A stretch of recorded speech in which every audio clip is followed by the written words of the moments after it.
And within this database, there's information like the name of the home buyer and seller, the price, the location of the buyer, the property class code, which is imperative when characterizing all this data.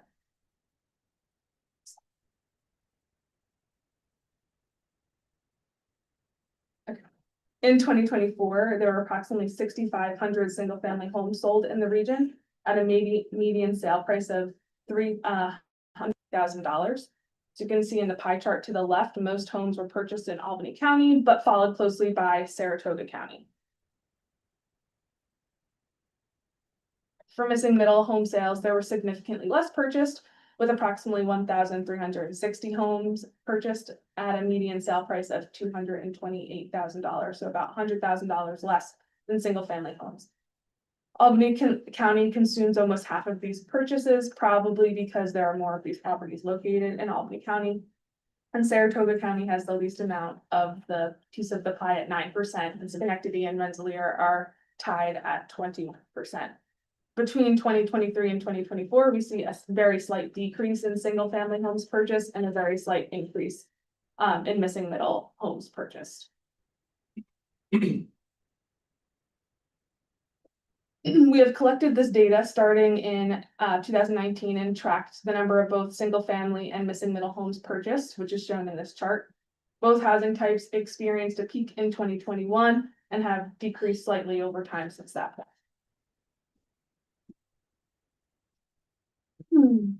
The next chart here shows the difference between median sale price of a single family home and a missing middle home. Over time, both housing costs have increased. However, between 2023 and 2024, missing middle housing prices increased by almost 11%, while single family homes have only increased by about 3.6%.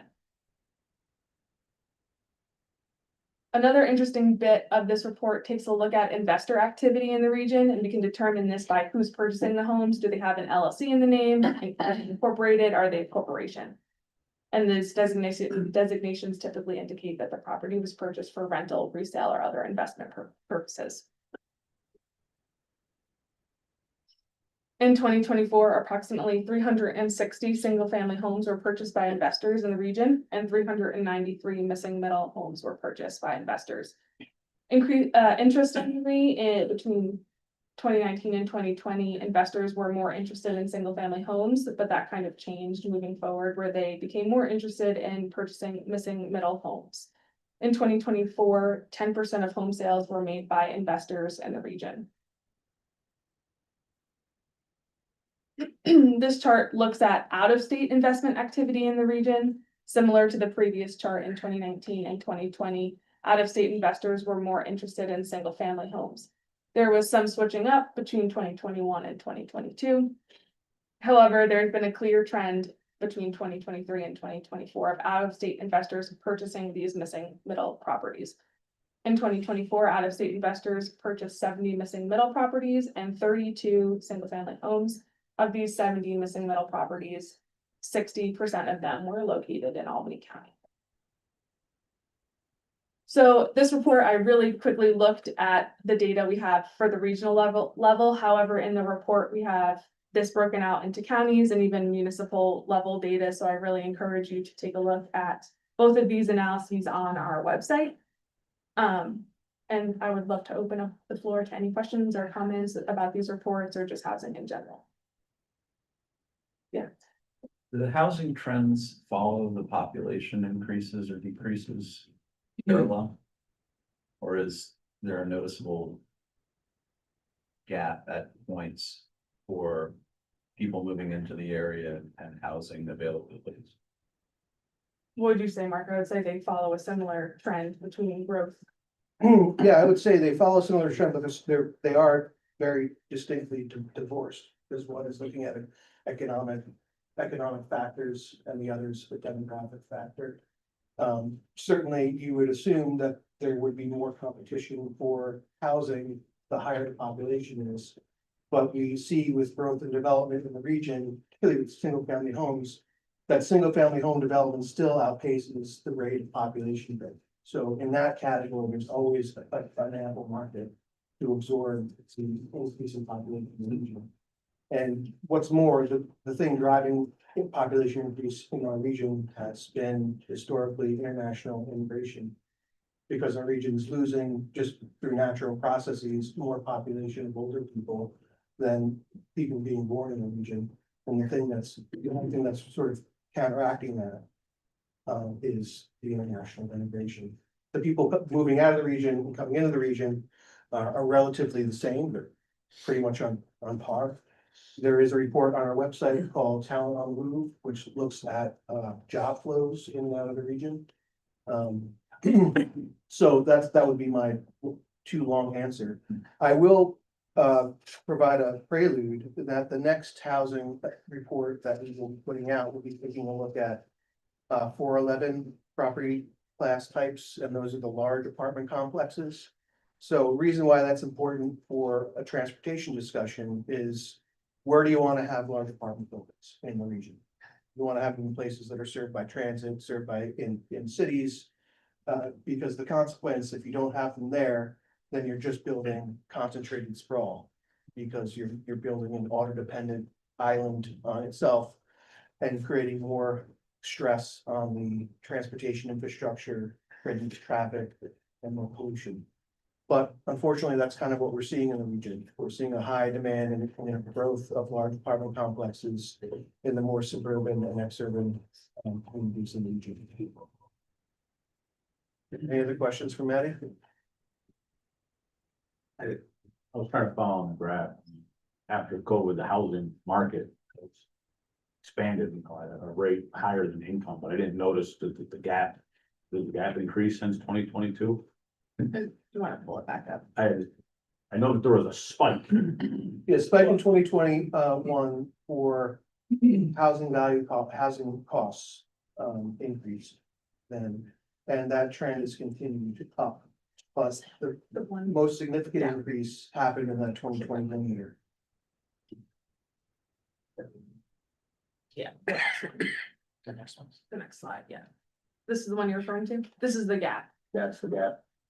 between renters, median wage, and the cost for fair market rent in the region. I've even meant like mortgage costs. Oh, You know, it used to be, you buy a house in Schenectady, that was your starter house, and that's what I did, buy a house for $110,000. Now that same starter house is sold cash to someone from outside of the region for $290,000. You're talking about over a period of less than 10 years. So, and then you show that in Saratoga similar, it just went by, I didn't see anything representative of that. Yeah, there really I would say there's no starter homes. I will say it's much easier to enter sort of the starter home market when you're looking at a missing middle property type. Because the return on investment is greater than a single family home. And they offer opportunities to supplement your income. You're buying a duplex. Or you're buying Can you go back to this, what was a missing middle, like your definition of? duplexes, triplexes, anything that's not, it's a multifamily, but not a large apartment building. Okay. That's a missing middle. Do you see ADUs becoming a bigger factor in your next round of data filtering? We've been sort of doing an analysis of which communities allow ADUs or which communities essentially put barriers up to the development of ADUs. So that'll be part of our analysis, just taking a look at where the region's at in terms of first, the municipalities allowing them to be a part of the housing solution. And taking a look at what barrier they're in place for communities that are not using it as a solution. Are you looking outside of the region for like examples of potential successes or, I don't know, like, solutions to some of the issues? Because I come from Long Island and I was on a housing coalition down there. ADUs was a huge component of, what would help with that missing middle factor. And I think Albany just passed some legislation around ADUs, but any help that I can provide, I was on the coalition for quite some time.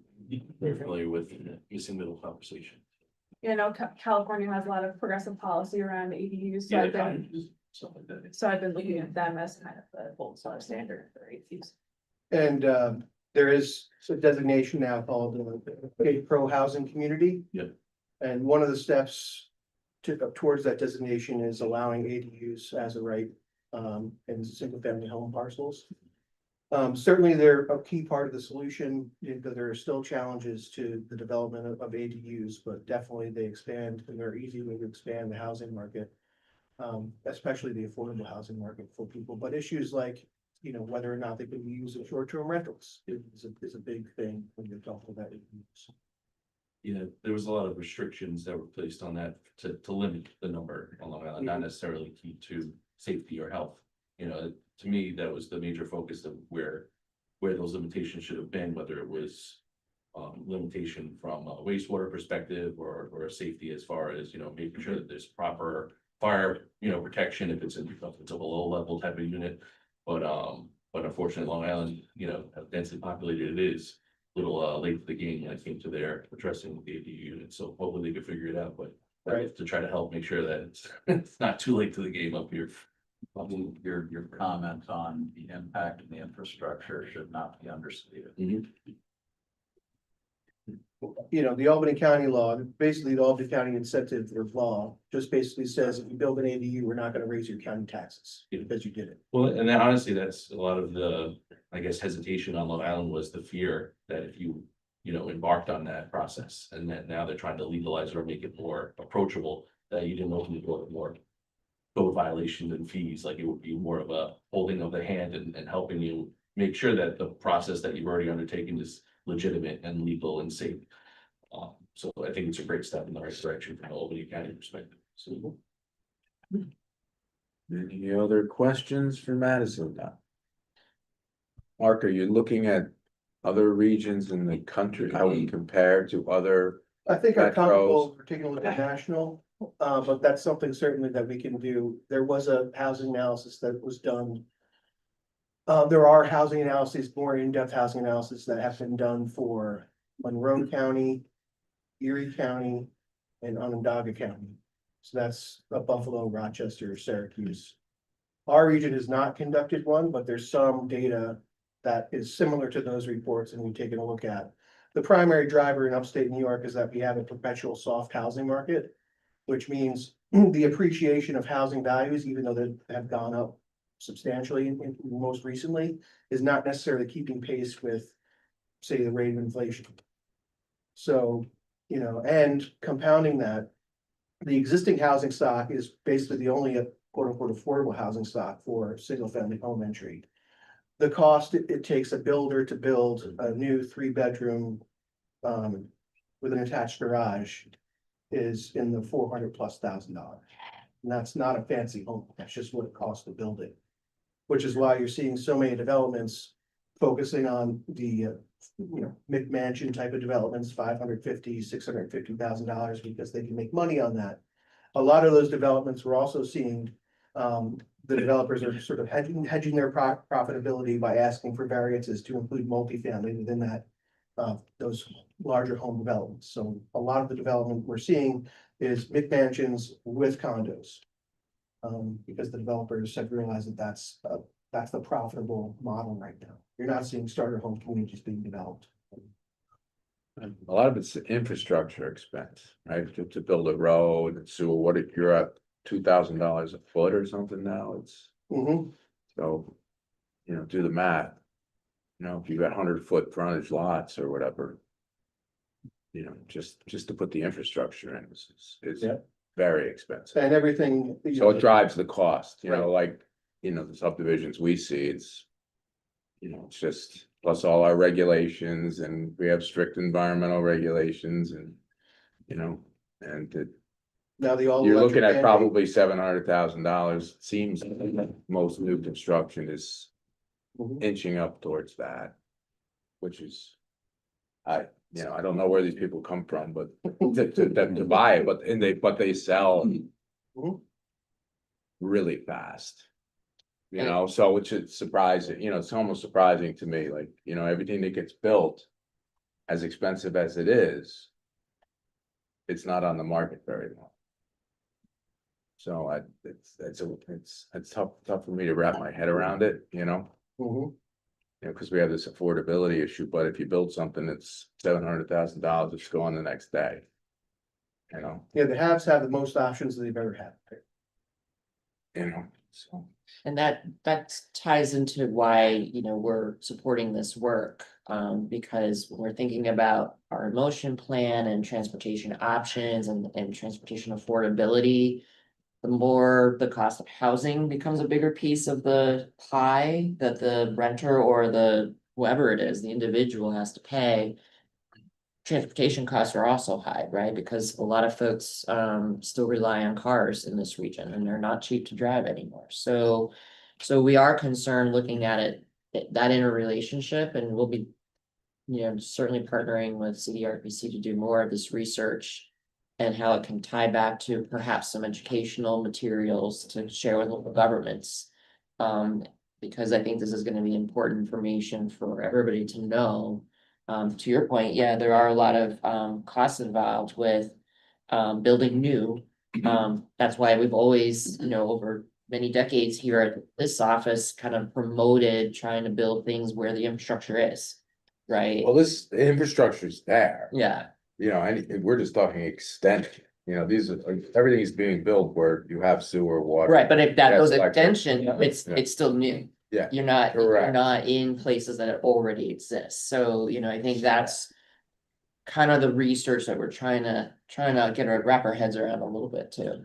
The article I read, I thought was a very interesting point that my aunt and uncle are actually going to, but it's said it was nationwide, the idea of, it has a term where they are empty nesters in their sixties and would like to downsize, but don't want to downsize into something that's smaller, that they have to take a mortgage out because it costs more. So they're just sitting in their house. So they were talking about how people with families, maybe not in this area, but people with families can't get into the housing market that's appropriate for them because the boomers, so to speak, are staying in the house because they can't downsize, because they don't want to take a mortgage out to afford a smaller home at a higher interest rate than what they had. And it's some kind of, they call it some kind of a mortgage block or something like that, like a blockade where people aren't leaving. Yeah, well, one, that's an issue. Also, people really like the house that they lived in for 40 years, so they want to age in place. Something like 90+% of people 65 plus want to age in place. And you'd be surprised at some of the census tracts up in Clifton Park, the percentage of people that are 65 plus living in those single family home developments. And that is, sort of a pent up market, because it used to be these houses would turn over and create new opportunities for young folks with families. But whether it's the mortgage issue or whether it's just the lack of housing options, because we do have a lack of housing options, which is why we're looking at the missing middle, because more of that stuff needs to be built so people can downsize in communities that they want to live in. So you might want to downsize, but you don't want to move to Albany County to live in Saratoga. You might want to stay close to where you've lived for the past 40 years and your friends. But that kind of stuff just may not be being built in Clifton Park, so their options are limited up there. But yeah, more to come on the housing stuff. Is this gonna be on your website? Is the report on your website? Yep. It's on there now? Both reports are available on our website. All right. I'm sorry, this is Leah. Just wanted to let you all know that Sharon Butler has a comment in the chat. She says, I think that renters are looking at what they are paying for rent and hedging it against a mortgage payment, and they can, in a lot of cases, own their home for the cost of renting. Just wanted to make sure I had shared that from Sharon. Yeah. Thank you, Madison. I guess we will move along then to administration previous meeting minutes, right? Yep. October 1, we're looking for a motion to approve the previous minutes. Yeah. Mark, we have a second. Second. Yeah. Further discussion, all those in favor, aye. Aye. Opposed, abstained. Motion carries, minutes passed, thank you. Action items, amendment 1. Transit bus replacement expansion, this will be CD 2A.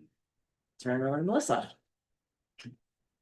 So this is the end of September, we received our amounts for the New York State Capital funding, which is the ATC and MEP funding, accelerated transit capital and Public Transportation Enhancement Program. This is funds every year that transit agencies are allocated from DOT that can be used for 100% towards transportation projects that year. So we received the amounts at the end of September, and then submitted our applications to the projects that were allocated in our capital plan that was approved in March. So this is just programming those funds to align with our projects for this year. It's mostly transit buses, some of the funding for the purchase of the Gazette building in Schenectady, and then some paratransit vehicles. The West facility funding was, that's also a funding change. It was originally on federal, and we're instead using state funds for it. So this is just programming those funds as is required by those two programs. So these are the three amendments. We'll take it once. Take them all together. Take them all together. Yep. And So with the, taking away of two of the bus routes into Saratoga Springs and moving to the flex model there. How does, is that any of that potential changing of monies, reflected? This just seems to be talking about buses. We're down two routes, so, Yeah, this. but the flex will be increasing, so. Yeah, this is just to purchase transit buses, and this is like our regular just fleet replacement. For those two types of vehicles. It's not really related to the service change. I don't know if there's a question about that, maybe Mike can chime in about it. I don't know if he's Mike's on one. Mike Williams. Yeah.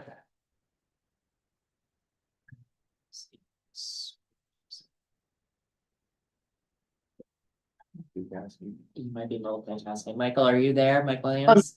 I apologize. I was away from my There you desk go. for a moment. Can you please repeat that? Sure, just in, this is Kim Lambert, Saratoga County, with the reduction of bus service for two kind of big routes in Saratoga Springs.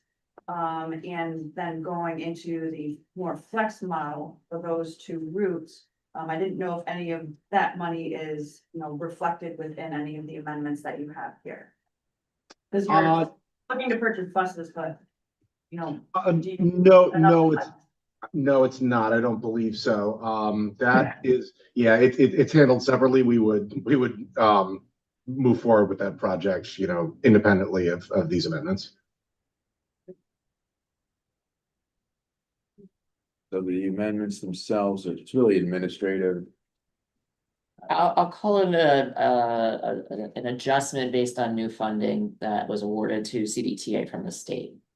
That's correct. Okay. All right then. This is a good news story. Yeah. Additional money. All right, can we get a motion to move the three amendments from CDTA? Chris, do we have a second? Second. All right. Any further discussion? All those in favor, aye? Aye. Anyone opposed, abstain? Thank you. Motion carries. Moving on to our fourth amendment. It's a pavement resurfacing. Western Avenue to the Mohawk River. Western Avenue. Yeah, I so, I-87. I don't wanna take both at once, they're related, If you'd like, and the other one is Amendment 5, is I-87 again, Mohawk to exit 11. Yes, these two Yeah. can be taken together. Yes. so in the new step, we actually had these broken up into three different projects. And based on a desire to accelerate some paving, which was announced about a week and a half ago, of a statewide initiative to add paving in 2026, to get after conditions statewide. We're advancing these three pins into two projects. So it's advancing, I-87 from Western Ave to the Twin Bridges, Mohawk River. This update reflects a updated cost estimate for that project. The intent is to let this project, both projects in March, next year. So they get constructed in the summer of 26. The second one from Mohawk River Exit 11 was split the two projects, we're merging them and providing an updated cost. So this combined tip amendment is basically gonna pave the Northway from Western Ave all the way to Exit 11 next season, which is due, where it was on the tip was a little late, so this would be good to keep one of the highest volume roads in the capital region in good condition, so. And the cost increases great, just the combination of the projects, it's just a. And updated estimates, our costs are continue to rise and also we have tweaked our estimates since the tip update, although. Yeah, What is the estimated cost savings through consolidation as opposed to having left them individual? there's probably a few percent we're saving by merging the two to the north. It's one construction inspection team instead of two. Hopefully the scale will get us some lower prices. I'm actually hoping the bids come in far lower than this, but we can't predict how much efficiency we'll save. So this is a merger of projects and given the cost increase, it goes to the policy board?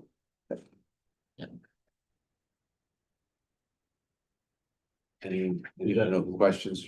So that, this one table is the project now?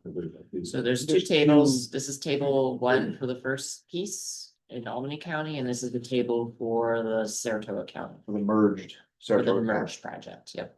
And then the third table is basically showing This is the the original. original pin that's going away merged into the one above. And then everything's from NHBP. Yep. No tip of impacts locally. It's really advancing the money in the tip Yeah. into the current federal fiscal year from the out. It was like originally out in years 2, 3, or 4. It was kind of spread out in the new tip, but we're bringing it all in this year. Any additional questions for Greg? So we need a motion to move amendment 4 and amendment 5, the paving of I-87. Involves the merger of the two Saratoga projects. Can I get a motion for that? Is that motion, Chris? We have a second. Right. Any further discussion? And all those in favor, aye? Aye. Anyone opposed? Abstained? Motion carries. Thank you. Amendment number 6. So another state 100th Street Bridge. Johnson. Yep. Policy board action also. So Flower Street Bridge was selected as part of our normal multi-county bridge preservation work. As our team delved into the details, the scope kept creeping of more and more elements to preserve on the Route 2 here. And being one of the major Hudson River crossings, preserving this bridge for the long term is a better strategy than letting it go, as the costs just get exponentially higher if we defer maintenance on this bridge. But what happened is the total work has basically taken what was a multi-site project and hoovered up all the money programmed for the 8 counties into one site. So we're basically pulling all the regional money from the multi-site project into a single site here. And we're switching it to bridge formula main, because through high bids and whatnot, we've as a region gone over on the NHPP spending, but bridge formula is still underspent, so we're using this opportunity to switch to basically a equivalent fund source that makes sense, just to balance the books a little bit. But this really does essentially pull in the money from the other counties for this one project. I believe locally we were showing about 3 million of anticipated spending on this pin within the CRTC area. And now we're gonna spend 8.5 by pulling all the multi-county money in to address Route 2. And is this primarily structural? It's all the structural and preservation, the joints, and basically keeping the bridge good. It won't interfere with future plans as the next projects roll out. Right, I'm just curious as to whether any considerations of implementation of some of the Troy Manans considerations for reduction of lanes. When it was built for a certain time in anticipation of use, and that's never really come to fruition, so the decking is still going to be the same lanes, or everything status quo. Yeah, this preservation work won't preclude the eventual, because there's. I believe it's a partially funded project out there to road diet this, and Yeah, it's, so it won't preclude that, but the project scope of this doesn't, we don't have enough to Yeah. implement that plan, understood. so but it won't preclude it, we're just gonna preserve it as it is and won't hinder the future. Just wondering if there was any opportunity there and certain elements that would support future considerations. This was the project that made a presentation on, Stryker made a presentation on, this with the tunnel underneath it and the bike lane and the gateway, was this? Well, there were a lot of elements on both sides of the river, Troy and Manans. The bridge itself was being looked at kind of in a similar way that the Albany Skyway was done, to reduce the lanes and to have more of a pedestrian friendly area on the south side, that would essentially be protected. But again, it's a bit different than the Albany Skyway in that the crown gets a lot of wind because of its location, and it's not as conducive to hanging out up top unless you just want to view. So it hasn't progressed beyond the original considerations of the project through initial presentations. So this is a new project? It's consolidating the multi-region project, so this project 181085 is usually a multi-county, several bridges get preserved.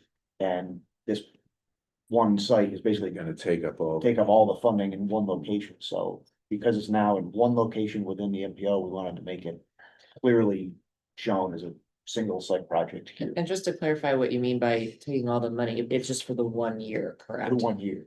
Okay, just Yeah, to yeah. clarify that. Across the region, Across the all of region one. all of region one, we had about 9 million programmed for this. Yeah. And so now we're bringing it Yeah. here. I just don't want people to get confused when they're still seeing funding available in the that set aside. Yeah, the future years are all still Yep. there funded, yeah. VFB, man, that. Yes, because that was my only other question, Greg. Why was there additional bridge formula funds available elsewhere in the state? Is that why we're making the switch from NHPP to bridge formula? We were actually given bridge formula mid-tip cycle last tip, and we never programmed it, so we're trying to spend that down. Gotcha, okay. The project that Andrew was talking about also included ramp reconfiguration on River Street. Is that part of this? That is actually part of the project advancing by Troy now. Yeah. So that's well underway towards implementation. Okay. By the city of Troy. There will be overlap, but Yeah. the integration of it is won't be part of this. Okay, right, so we are. Looking at Amendment 6, Congress Street Bridge. It's a new project. Being funded with the bridge formula. Bonding.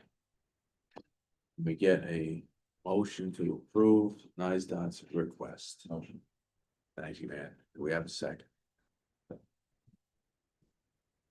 Any further discussion? I'm sorry, who had made the second? Andrew and Tom, thank you.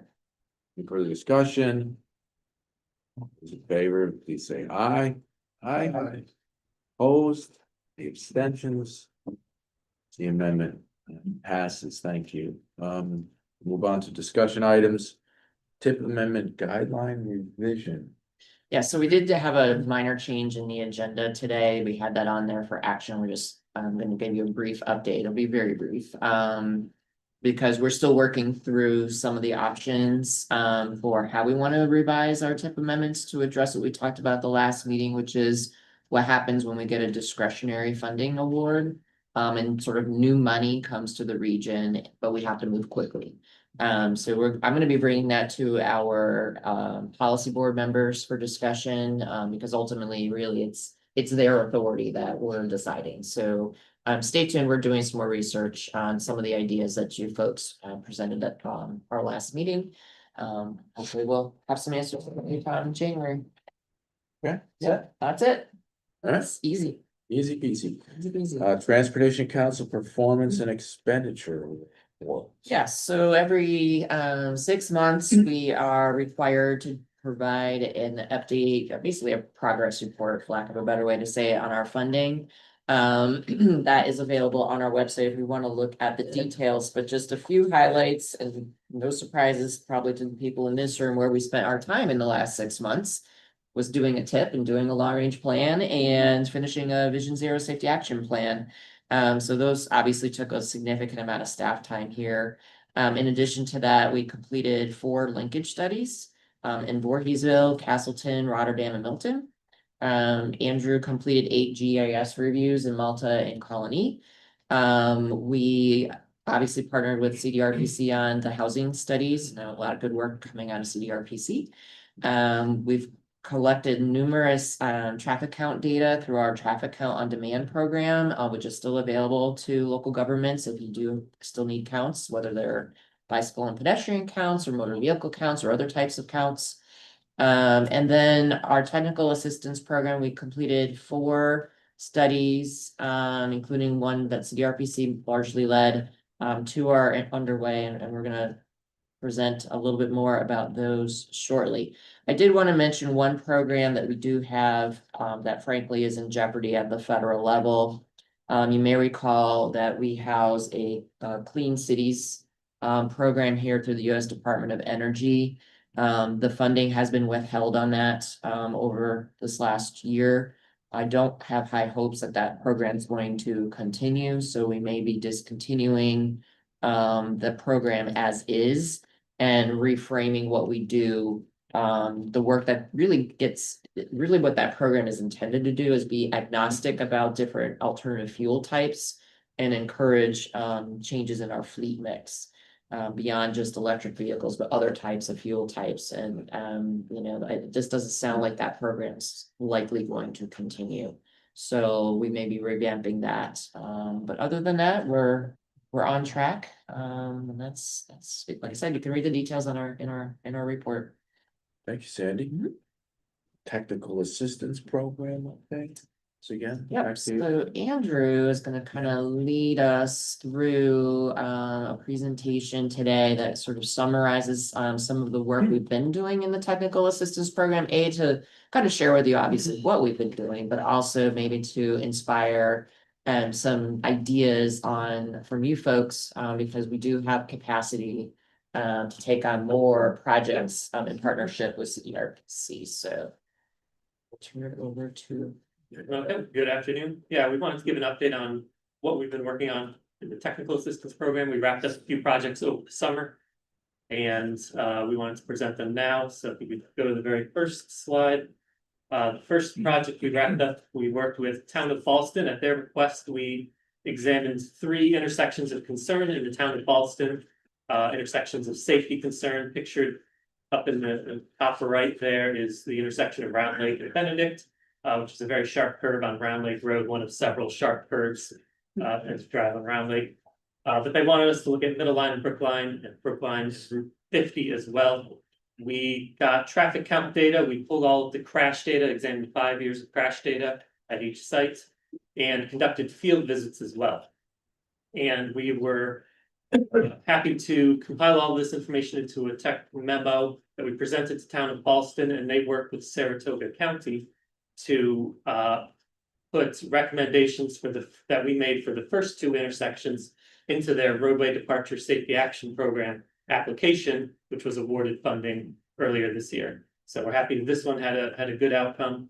One thing I'll mention, the intersection pictured there around Lake and Benedict, when we examined the crash data. We noticed that almost every crash on this curve, all but 2 crashes over the last 5 years, occurred in wet conditions.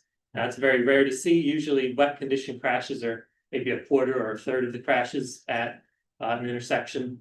So what was happening here was vehicles, perhaps driving a bit faster than they should on Round Lake. You can see there's already very good curve visibility enhancements deployed out there. But in wet conditions, they were losing traction. So what we recommended here was high friction surface treatment, which is the countermeasure that's meant to improve friction of your tires in wet conditions in snow and ice.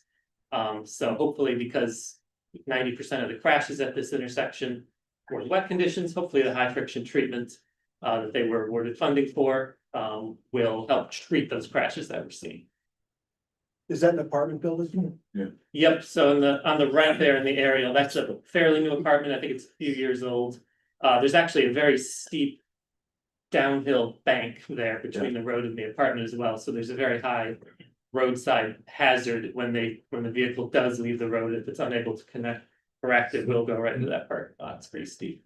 It didn't lend itself to a roundabout to slow traffic down in that intersection. It's a pretty low volume intersection, and Benedict especially is fairly low volume. We didn't recommend a roundabout. We didn't think it warranted that scope of project. And it is also steep downhill down toward Benedict as well, so probably a fair amount of earthwork would need to be done for a roundabout there. The second project that we wrapped up over the summer, we worked with North Greenbush. They came to us and asked for assistance looking at traffic and safety issues on Route 4, up from the community college all the way down to Blooming Grove Drive and the new 4-way intersection with the Aldi Plaza. And also they wanted us to look at the parallel county highway, which is Blooming Grove Drive, which parallels Route 4 and is reportedly being increasingly used as a parallel road or a bypass to Route 4. So we again collected a lot of new traffic count data. We pulled crash data. You can see the crash data is mapped there on that map on the right, so we can see all the crash hotspots. And we conducted a series of field visits as well. We compiled all of that into a tech memo, put in some recommendations, including a new left turn lane at South Drive, just pictured there in the upper left, which DOT was already looking into. So we were happy to give them some additional data to assist. And we also compiled a number of recommendations on Blooming Grove to help improve safety on that road as being increasingly used by drivers, and especially high-speed drivers. So this tech assist, we wrapped it up over the summer, but we're beginning part 2 now, and we're happy to continue to work with North Greenbush to prepare some always stop warrant analyses, some METCD warrant analyses for a number of the neighborhood intersections identified in and around Blooming Grove Road to help improve side street mobility on and off Blooming Grove. And lastly, we also worked with the City of Rensselaer to look at intersections up and down Broadway in the city. The city came to us with concerns about traffic and safety issues again, and truck mobility issues through the city. There's a high volume of trucks that cross over the Dunn Bridge and are going to and from the landfill, and they pass through those intersections marked on the map. The city was particularly concerned about Broadway and Partition, which is a kind of a constrained intersection. It's at the north end of the Amtrak bridge.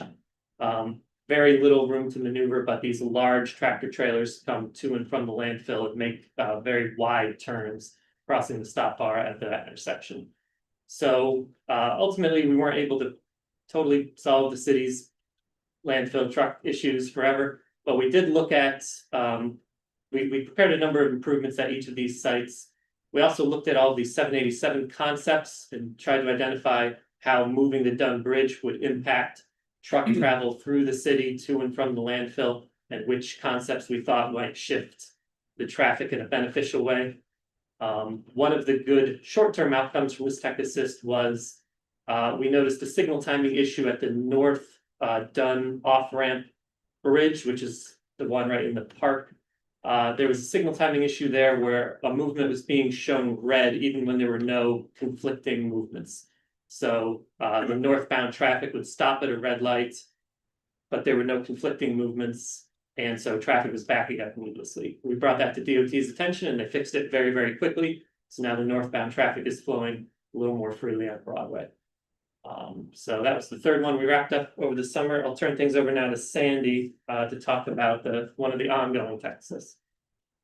Thank you. Yeah, I'm pinch hitting actually for Parker Morris, who unfortunately is not feeling well today, but he's taken the lead on this particular project, working with the city of Cohoes to do a parking assessment for some key streets in the downtown area, as you know, redevelopment is happening in sections of the city of Cohoes.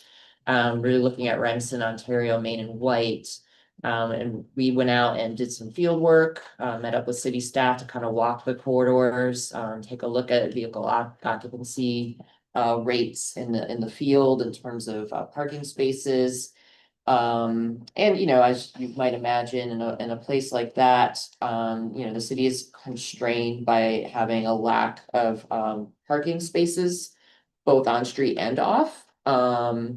And there's increasing need to accommodate residents, employees, and visitors. And we're working with the city right now to develop the recommendations for this. We're actually looking at peers like Saratoga Springs and other cities in the region who have already kind of enacted different policies.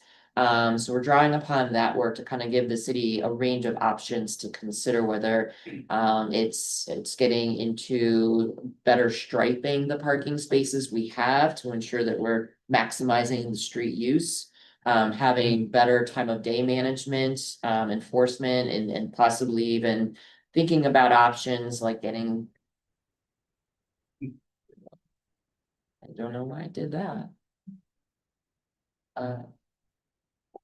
Now it's mad.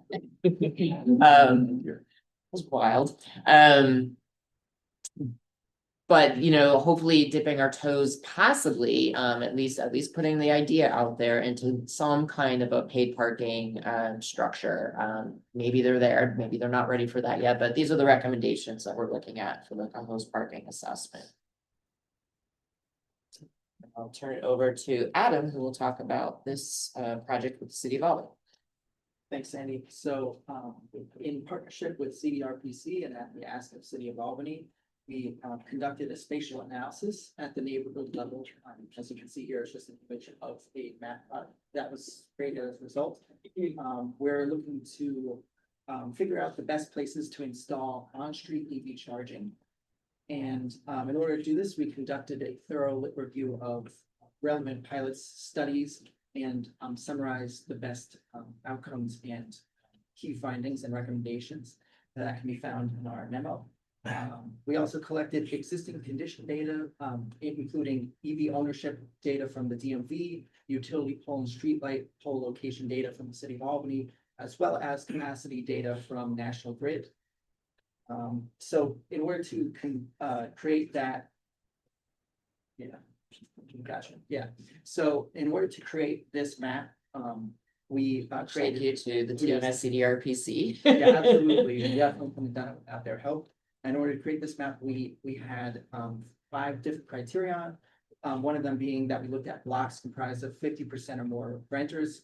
This is because we're interested in looking at where limited access to private driveways and garages are, where there's higher density and then thus higher percentage of utilization of said installed charging.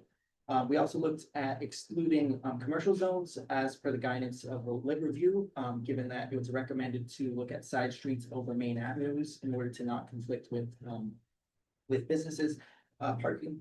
We also looked at street segment selection on the same side as utility poles, just to allow for the ease of access to power connection, as well as looking where parking is available for at least 6 days a week in order to avoid spaces where availability would be limited in terms of the time needed to charge. And we also looked at capacity of power because that's one of the most important components regarding just having access to so that we can look at not having to do expensive upgrades. And as Sandy noted, plugging in where there's already installed infrastructure. Let me just see here. So yeah, so I guess really quickly looking at this map, we have the neighborhoods are in the black line designation, and then inside of there we have green and gold lines.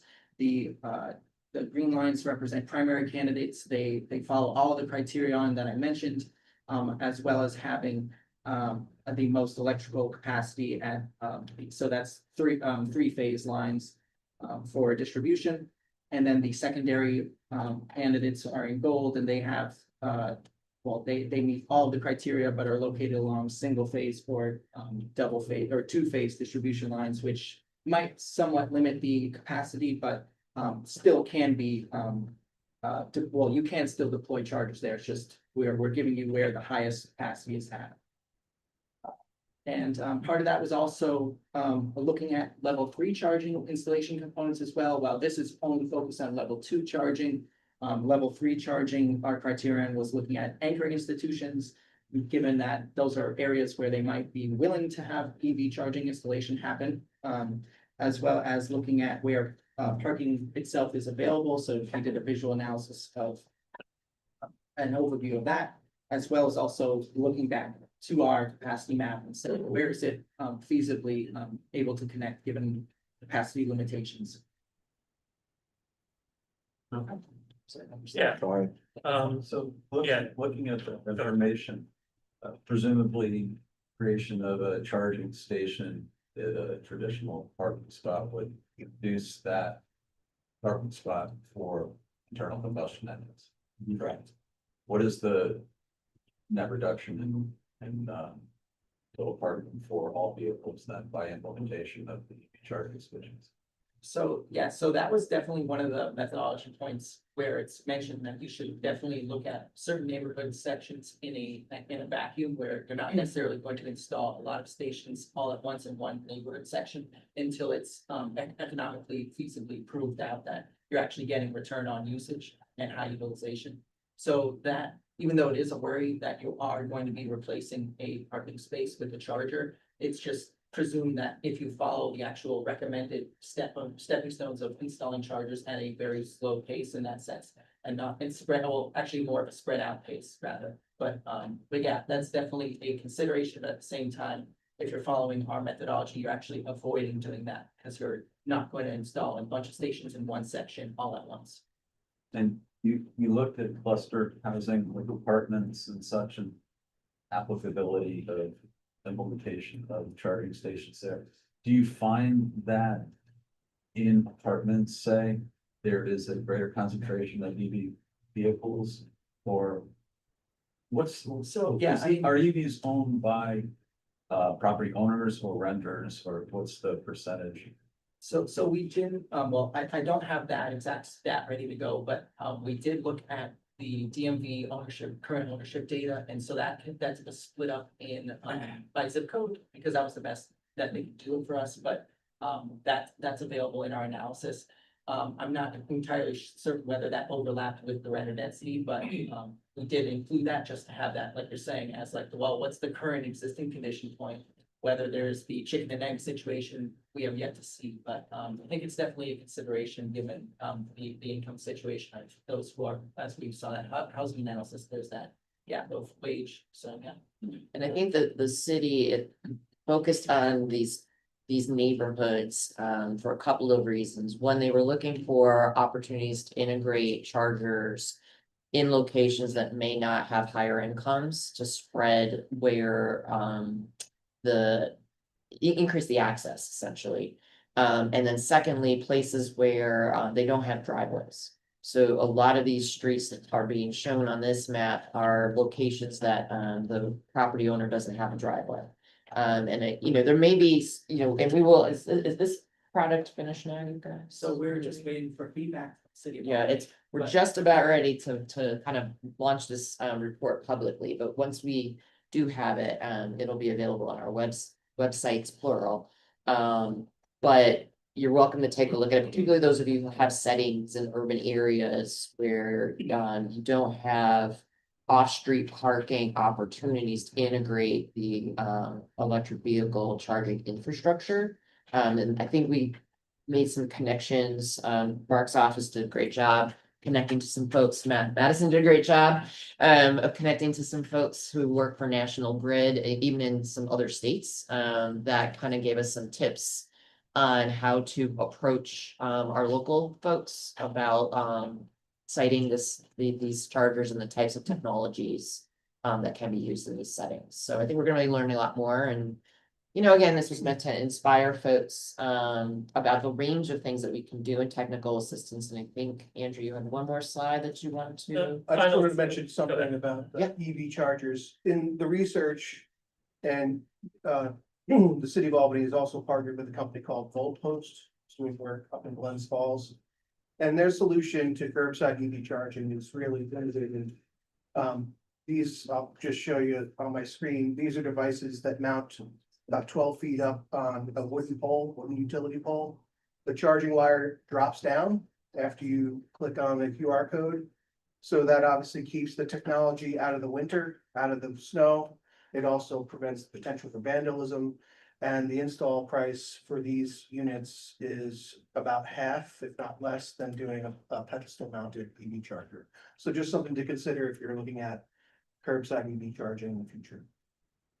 Sandy, is Albany looking to charge for the electricity and charge for the parking? Yes, I believe that's what their intent is, correct? Yeah. They're not gonna charge, they're just gonna charge the user for the power. But it was imperative to them to make sure that the city owned this infrastructure, so it'll be completely city of Albany. Sure. We enjoy doing these tech assists, so if you have any transportation problem, feel free to bring it to our attention. You can visit our website for the full menu of tech assist offerings. The list is there on the right, but it doesn't have to be on that menu either. If you have an interesting problem or a novel problem, feel free to approach us. We accept tech assist applications. Just send an email to Sandy. We accept the applications on a rolling basis as our resources permit. Thank you. Thank you. Moving right along. Summary of tip admin modification. Sure, I can do that as well. We had 6 in the last month.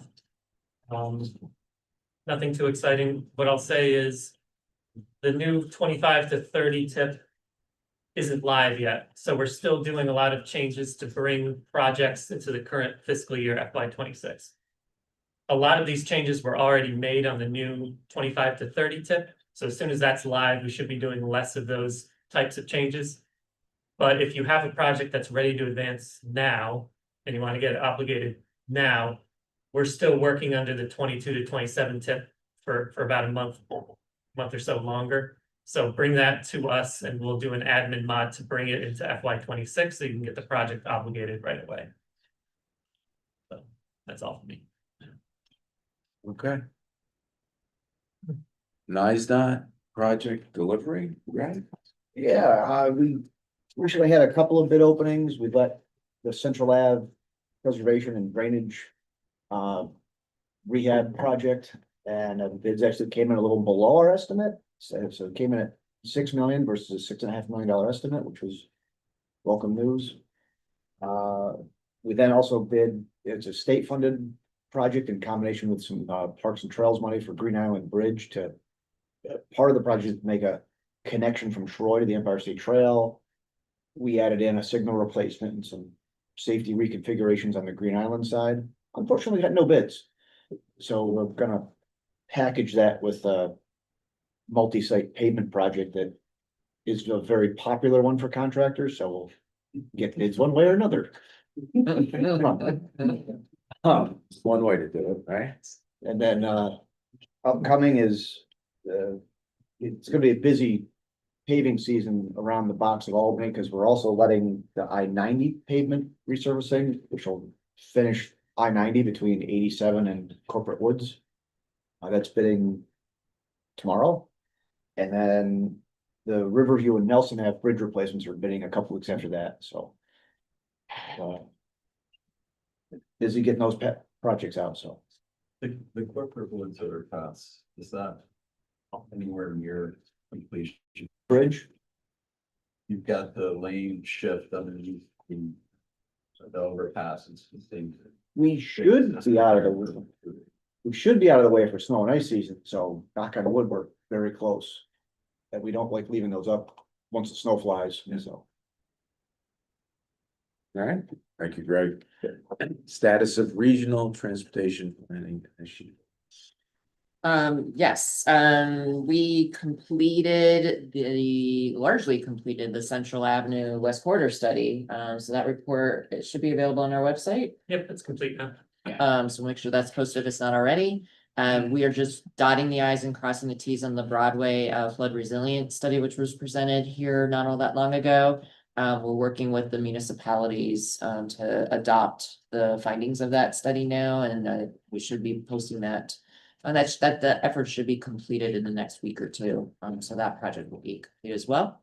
And that's all I have on that. Okay, Sandy, what is the Route 7 study on? Is that a MPO study or is that being handled? Niskayuna's Route 7? Yes, that's one of our linkage studies. Carrie Ward is actually leading that one for us.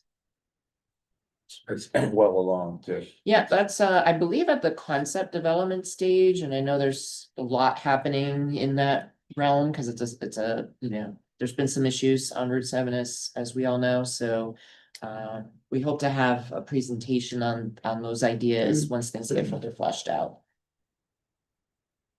Okay, thank you. Status of regional, regional and local planning Yes. updates. Yep, just one Back to announcement you. for the folks listening virtually. Someone has identified themselves as number 607. If you wouldn't mind putting your full name and your affiliation in the chat for record keeping, that would be great. 607. Thank you. 666. Might be an area code, I'm not sure. In terms of our updates, just quickly, we are still in a hiring process. Hoping to fill a transportation analyst, transportation engineer position. So that position is still open. We're just gonna start interviews soon. Our submission for planning study proposals is due December 5th. That can be anything ranging from a larger linkage study with requiring consultant help all the way down to the very small technical assistance work that we just presented on. The 5310 program, if you haven't already heard, the deadline was actually pushed out. The submission deadline is now also December 5th. The 5310 program, I think there was some people missed the memo that program was announced down in the New York City area, so they gave people an extra month to submit proposals on that. And that is all I have for you here.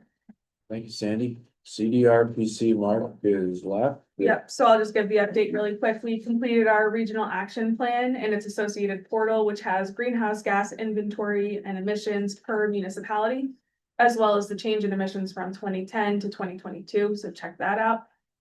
We also just recently published a report that Mark had mentioned, Talent on the Move, looking at job inflow and outflow from a region, essentially seeing, are we retaining talent in the area? And also an update from broadband side of things that BEAD had awards are at $13 million for our region. And you can check out our public dashboard on our website for the breakout per county. And that's it for Thank us. you. CDTAs. Did we Mike? Is it? Yeah, Mike Williams. Hi, everyone. So just a brief update this month. As I highlighted in October, our transit development plan has been adopted by our board and is now in effect. The TDP has now also been released to the public and can be found on our website. That's cdta.org/TDP. We've met with Transportation Council staff over the past month to go over the highlights of the TDP, and we're currently planning to present it at the next policy board. We also have service changes going into effect in late November that will continue the implementation of the recommendations of the TDP.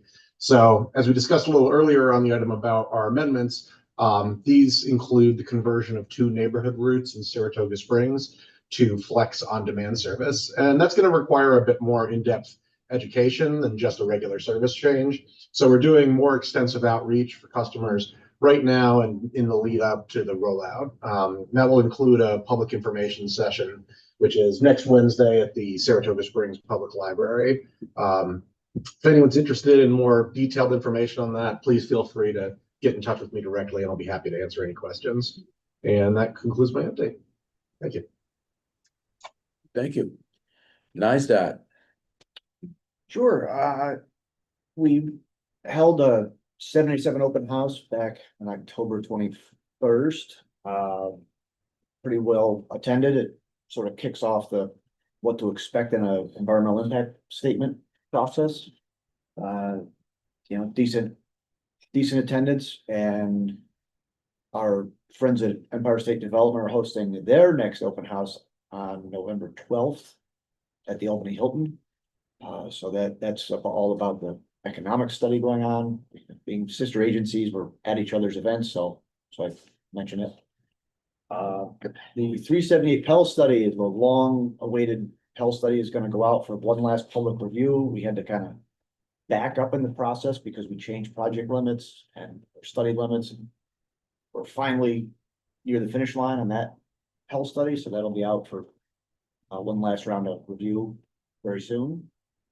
And then our local liaisons are running around with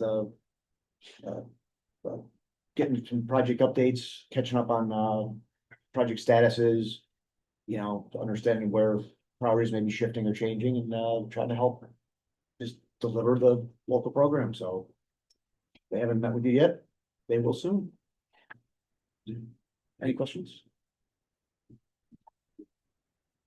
Good. Thank you. Yeah, okay. Thank you, Greg. Thruway Authority. Just one quick update on the Castleton Bridge. Eastbound will be open to traffic next week. So we're ahead of schedule, which is always a good thing. So that's it. Okay. Albany County Airport, and we still. Good morning. Oh, there. Just a quick update, I guess, working on making access to the airport a little easier. I don't have anything specific yet, though. Hopefully at a later meeting. Traffic numbers are still at record highs. We had our busiest October on record. Most of our months have done that, not all of them, but most of them. So we're pretty confident we're gonna break our passenger record this year. So. Does that mean more planes? More planes. Yeah. Other projects.